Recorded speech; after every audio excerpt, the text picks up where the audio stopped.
What's up, guys? We're here, another Trifecta Wednesday, February 26th. We're in Utah, just post-game Utah Jazz against the Celtics.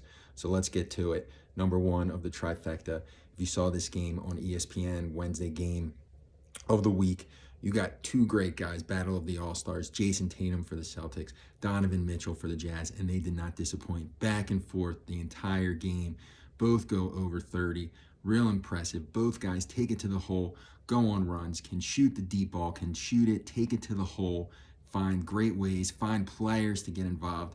I'll tell you what, both these guys are going to have good careers. But Jason Tatum, very efficient, does a quiet plus 30 points, makes it look easy. Donovan Mitchell goes crazy, nonstop runs. I don't know how many shots in a row he makes, but that's so impressive. Number one, Trifecta. You can't beat that for entertainment. Number two of the Trifecta, let's talk about it, guys. The Utah Jazz, they're a solid team for positioning. Number four in the playoffs, they're looking to make a run. Rudy Gobert, Donovan Mitchell, and company. That team's going to be good. But even more so of the second leg of the Trifecta, let's talk Boston Celtics. Number 2 or 3 in the East. This team could go to the finals, guys.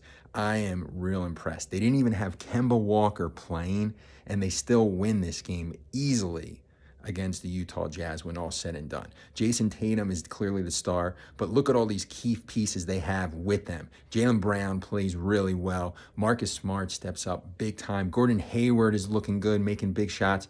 They're well coached by Brad Stevens. What more can you say? This team is a cohesive unit. They could go and do it all. They could potentially upset the Bucks. I'm saying it even though Giannis is a machine. I think it's impressive. I like what I see. See if they keep it going. And then number 3, the final leg of the Trifecta.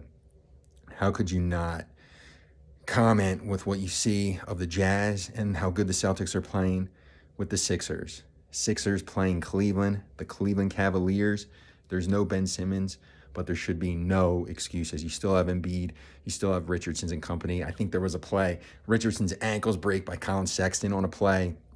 Not enough for Embiid, and the Sixers lose by plus 10. Are you kidding me? To the Cavaliers. There's no excuse for that. What are they now? 5th seed? Could be a long offseason, guys. I don't know. I was saying the other day on the last Trifecta, I think they'll be a 4 seed, and they could beat Miami or the Pacers, but they're looking like they could be the 6th seed. Maybe they play Boston in the first round. Brad Stevens is such a good coach.